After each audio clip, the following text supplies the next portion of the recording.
What is up, fight fans? This is the Fights Tonight podcast. With me is Travis, my co-host. I'm his co-host. How you doing, Travis? Doing pretty good, player. That's Excited to good. get some kickboxing in tonight. What about you? Yeah, me too. We got about 2 hours till we go out and go to practice. Pretty excited. Last hard week of training before the tournament. Pretty excited about that. What do you think about the fights last weekend? Pretty good. I'm still holding a bit of a grudge against Bruno Silva, but aside from that, in boxing and MMA, our picks held pretty firm. Even the extras I gave, the girls' fights going the over. It was just Bruno Silva went out there, caught that left body kick, and kind of changed his game plan for the rest of the night. Yeah, that was a fun fight. That sucked. Kind of ruined some of the parlays, but you definitely won some of your parlays that night too. I know you won your boxing one. I know you. What was it? You got like 4 out of 5 of your parlays right. Parlay picks right. Yeah, yeah, I got lucky and had one with Landwehr and Cheeto Vera by finish, so that helped quite a bit. Yeah. Here, I'm gonna post those really quick so the viewers can see what who we have fighting this weekend, Travis. Well, the main event, of course, is my favorite, Kamaru Usman versus Leon Edwards. Got a couple of good fights on the main card. Got some ones on the prelims that could be good. Definitely enough going on to where I think we can put in another parlay and make some more cash. Yeah, that's what I like to hear. That's what I like to hear, Travis. I don't know. I kind of looked into the prelims. I don't know anyone on the prelims, but I do know the top three of the main card, which is pretty exciting. That should be a good card. UFC 278. Who's first on the early prelims, Travis? Well, we're starting off with Daniel Da Silva versus Victor Altamirano. Couple guys a little bit newer. I don't know too much about. Got pretty even records. Should be a good fight. One we'll probably stay away from on our betting. Actually got a lot of flyweights on this card. Next one's a bantamweight bout between Jay Perrin, a little bit of a newcomer, versus Kilang Aori. I'm not sure if I'm pronouncing that name right. His record's a little rough at 22-9, but a really impressive guy. His last fight with Jeff Molina had to be the fight of the night. If it wouldn't have been for him getting caught at the end, there's a good chance he would have won that fight. But real tough guy that's going to be looking to come forward. I'm leaning towards him on that fight. But again, one of those ones that I don't think I'd put too much on. We'll give you guys more of a good breakdown on a sure shot parlay at the end here. That brings us to another flyweight bout. Probably one of the fights on here I think will be the most even, that I'm most excited for. We have Amir Albazi, who's quite a prospect, 14-1, pretty well-rounded, real good kickboxing, and he's going up against the champ's brother, Francisco Figueiredo, the brother of Davison Figueiredo. They kind of look the same. That's the one thing I did notice when I was looking through Yeah. them. Francisco's just got a little bit more of a tan, Yeah. but what's funny is I saw like a countdown thing a couple cards back where they were together, and Francisco looked quite a bit bigger than Figueiredo. So I don't know if that was a different brother or what, but it's cool that they're both in the same weight class. Definitely got to help when one of your sparring partners is the champion of your weight class. So Figueiredo, like his brother, pretty brutal as far as the stand-up goes. Also good on the ground and stuff, but like I say, Amir Albazi is he's 14-1 for a reason. Every time I've seen the guy, I've been pretty impressed with him. I could be wrong, but I want to say he's another guy that's out of Tiger Muay Thai, and definitely one I think could be a contender for the fight of the night. Because of that, it's another one that I think is a little too close to call. I'm gonna lean towards Albazi, but if Figueiredo can pull out some moves like his brother, it could make it a tough night for him. That brings us to the last fight on the early prelims, which is AJ Fletcher versus Angelusa. Fletcher's 9-1, Lusa's 8-3. Guys that are pretty much promotional newcomers. I think I saw one of them might have had a fight previously in the UFC. kind of a similar story where unless you're really familiar with these guys on the regional circuit and stuff, it's one that we kind of got to wait to see how they perform on that high level before we start placing too much money on these guys. I'm going to lean towards Fletcher with the little bit that I saw, but definitely wouldn't be too confident on putting money on that one. That brings us to our first big favorite of the card, which is Miranda Maverick going up against Shayna Young. Losses are pretty similar, 12-4, 9-5. Maverick's got a couple more wins, but Maverick's been at a higher level longer in the UFC and hasn't been doing too bad recently. So she is one that I think we're going to put on a parlay along with the fight after her in the men's featherweight division. Luis Saldana, 16-7 versus Sean Woodson. Luis Saldana reminds me a little bit of Vicente Luque, a little bit tough. Keeps it pretty basic, but is good at what he does. Woodson, I believe, had an amateur boxing career and is extremely long for the weight class. He's got real good jabs and straights, pretty good footwork. Seems like he's getting pretty good at shutting people's wrestling down, looking for chokes and stuff. Woodson also is a pretty heavy favorite and somebody I'm looking to put on our parlay. That brings us to a women's bantamweight bout. Yanan Wu or Wu Yanan, I know they do their names backwards. I'm not sure which one Google's doing here, versus Lucy Pudilova. I believe that actually Wu is the underdog on this one, which I was kind of shocked by. She has had mixed results, but usually the fighters out of China are pretty well-rounded and tough. Can't say I know a whole lot about Pudilova, but that could be a good one. Perhaps taking the over on that could be a safer bet, but one I think we'll stay away from. Wow, yeah, That that brings. one. I'm kind of going through her record right now, Wu's, and it looks like she's lost her last 3 fights by Ooh, all by unanimous decision. But she is fighting yeah, Tiger Muay Thai, so that's kind of cool. yeah. That's why she's an underdog. That's the thing, is it's the same with women's fights as I feel as with heavyweight fights, where sometimes instead of picking somebody to win, sometimes you're just better off on it going the decision. Example on that last card, Angela Hill's a pretty big underdog, and Nina Nunes was an underdog, and they both won, but both fights went the distance. So that's a perfect example of even when there's an upset in the female ranks, they usually don't get a finish. And so that can be something to help your guys' betting in the future. Yeah, you know, I bet you can add that one to a parlay too. I'm looking at the other girl's record too, Lucy Padova's, and she won her last two, but it looks like all of hers. Oh my god, like her last 8 have been by either losses or wins by decision. So I bet you that one's gonna go to decision. That fight. Yeah. And what we might do this time, instead of making too big of a parlay, is we might split them. So maybe we'll do a prelim parlay and a main card parlay. So for anybody right now, that's going to be Miranda Maverick, it's going to be Sean Woodson, and it's going to be the Lucy Padova versus Wu going the distance. Yeah, I like that, Travis. I like that idea a lot. Yeah, that should be good enough odds. The last one on the prelims here is one I'm not too sure about. Both guys are good. Leonardo Santos, one of those Brazilian guys that's name probably won't ring a bell, but he's been around for a long time. I want to say he beat Kevin Lee, who is a pretty popular guy at 155 back in like 2015 or something like that. So Santos has been around for a long time. He's been kept out for a while. I don't know if that's injuries, maybe some COVID stuff, but even before COVID, he seemed like he wasn't staying very active. So I'm not sure what that's all about, but he is good. He's going up against Jared Gordon, who was in that viral video a week or two ago of him stopping the guy with the baseball bat. What? Jared Gordon might hold the record for like a UFC fighter who's in the most videos of him squaring up with people on the street. So You're telling me he beats Kevin Hall, huh?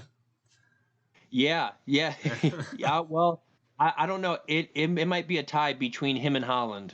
Yeah. Him and Kevin Holland are like, if there's a problem going on, hope that they're around Yeah. because they will jump in. It's one that kind of skill and wins and losses makes me want to lean towards Santos, but his inactivity kind of makes me want to lean towards Gordon. So that's one I think we might keep off our prelim parlay here. Here on the main card, we're going to start off with a couple of fights with the bigger guys. First, at light heavyweight, we have Tyson Pedro versus Harry Hunsucker. This is one I'm going to be picking Tyson Pedro. Obviously, he's quite a favorite, but that's for a reason. I just think he moves a little bit better. He's a little more athletic, got some crisper technique and stuff. And Harry Hunsucker obviously almost had a 500 record, so he's no stranger to losing. So that's one we're going to put on our parlay for the main card here is Tyson Pedro. Next fight, Marcin Tybura versus Alexander Romanov. Romanov is undefeated at 16-0 and is the favorite. Even though Tybura's got a 22-7 record, he's better than that record shows. He's had a lot of tough fights, fought a lot of big names. I'm tempted to put Romanov on the parlay as well. Maybe make a smaller one and add him on there. But that's one I would only put on if you feel like you're not making enough money on the parlay. That brings us to our last three. I'll go ahead and give you guys my picks, and then Lewis will tell you how he's going to go about these last three. And then we'll break down the boxing and give you guys a good wrapped-up parlay for the end here. First off, at bantamweight, we have Jose Aldo, the King of Rio, versus Merab Dvalishvili. Obviously, Jose Aldo, longtime 145-pound champ, been doing pretty good at bantamweight. He's on a bit of a win streak, including a win over Chito Vera, who just won last night. However, he's going up against Merab, who's a real tough, gritty guy.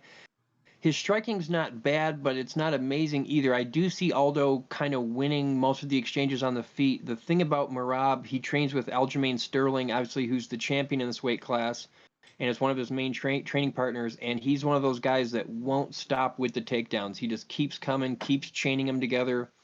I will say Jose Aldo does have some of the best takedown defense probably in the UFC. But I just think that pace and the speed of Merab could start wearing on him late. This is one, I will say I don't necessarily see him getting a finish. I don't see him being that dominant over Aldo.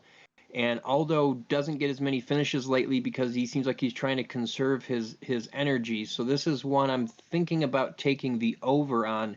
If I had to lean towards somebody, I think probably 55-45, Aldo's able to steal two of the rounds.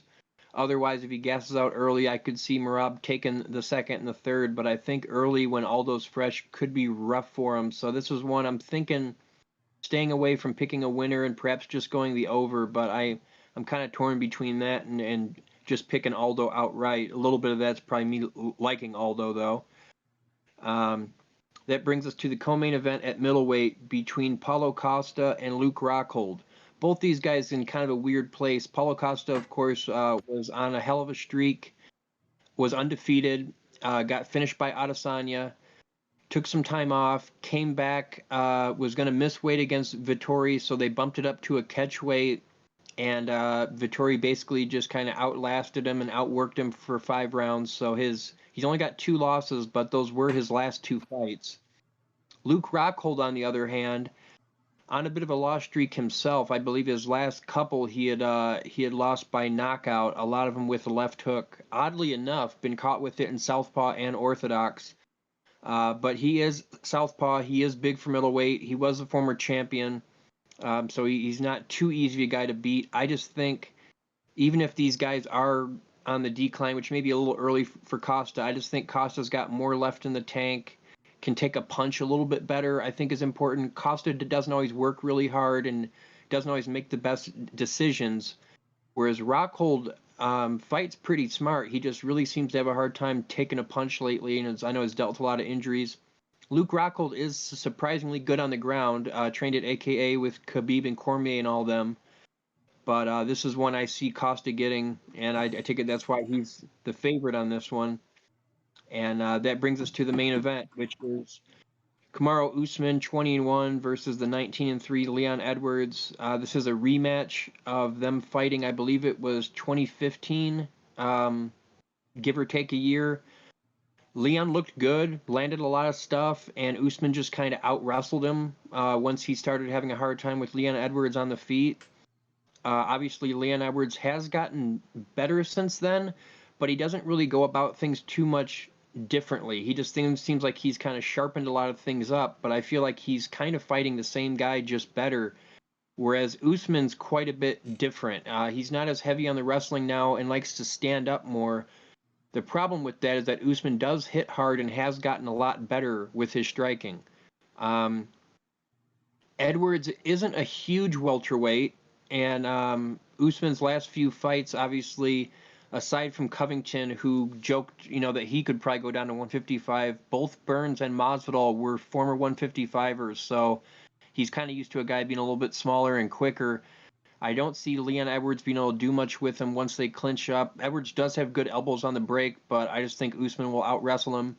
The question is when they're standing, does Usman start hurting him, or does he get caught with some of the slick stuff Edwards does? I would definitely say Edwards is the better technician, uses more of his tools. He's a southpaw, but Usman hits really hard and seems to kind of know how to use his style really well right now. The other thing that concerns me is much like how Usman's getting older, Leon Edwards is too, and has been in the UFC for a long time. And even though he looked dominant in his last fight against Nate, he did get hurt pretty bad at the end there. And I just feel like if Nate with a straight left could hurt him, then Usman certainly can.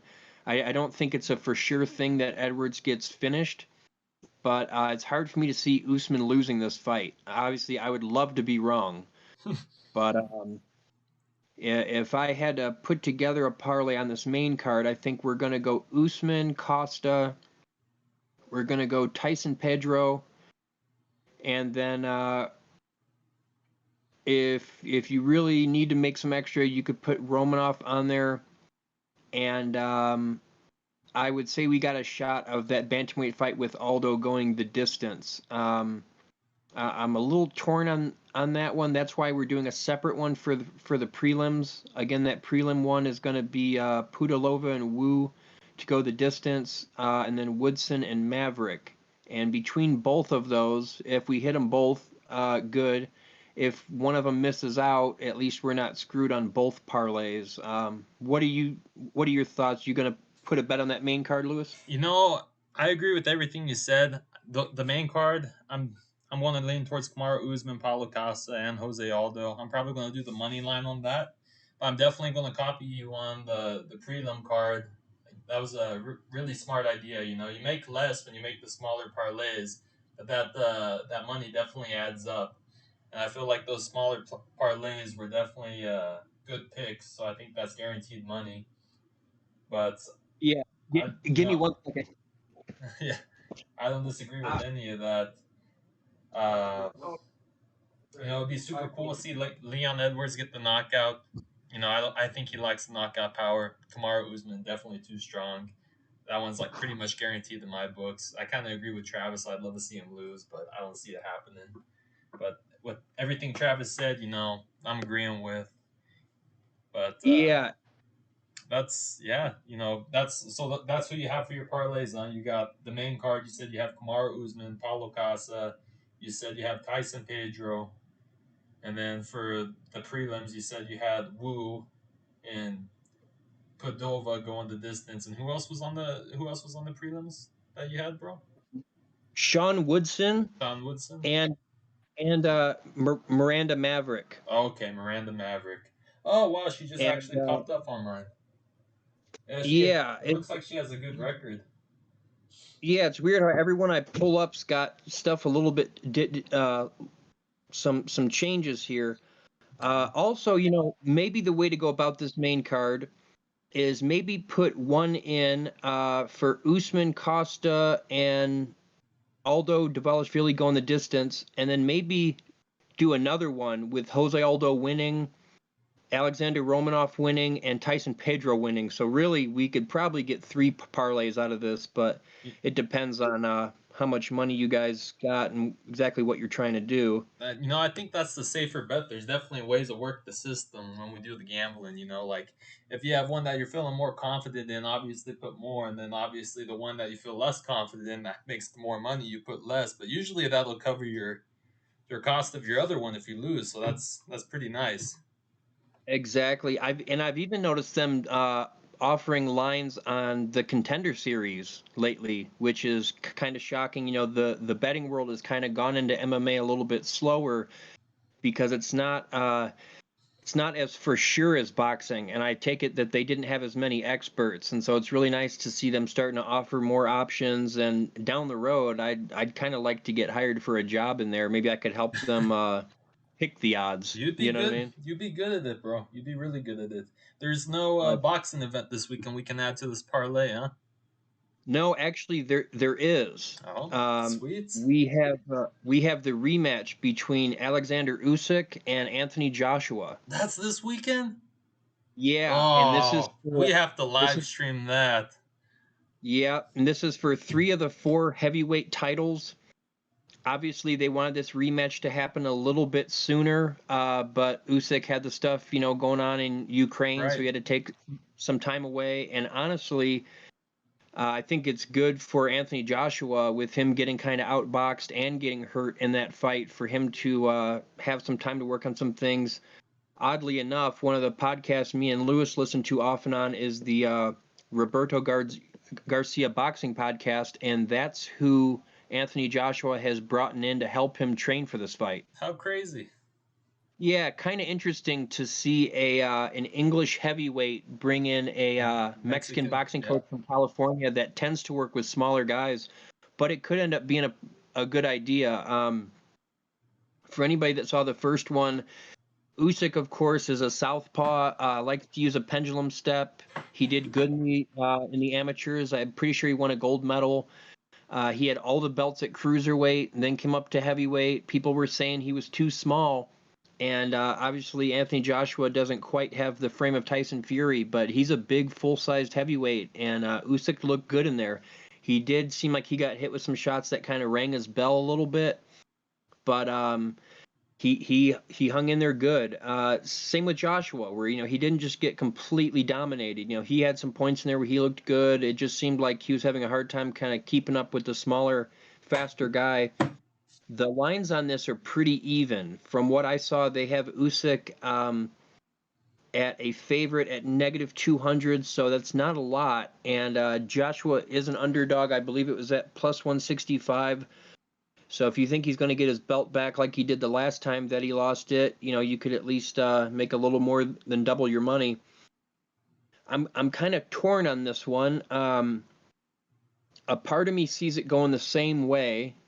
A lot of times in boxing, when you have a rematch that's, I don't want to call it an upset, but let's say like where a champion gets dethroned, it kind of goes one of 2 ways. Either the guy comes back, figures out a way to outpoint you and get his belt back, or you beat them worse than you did the first time.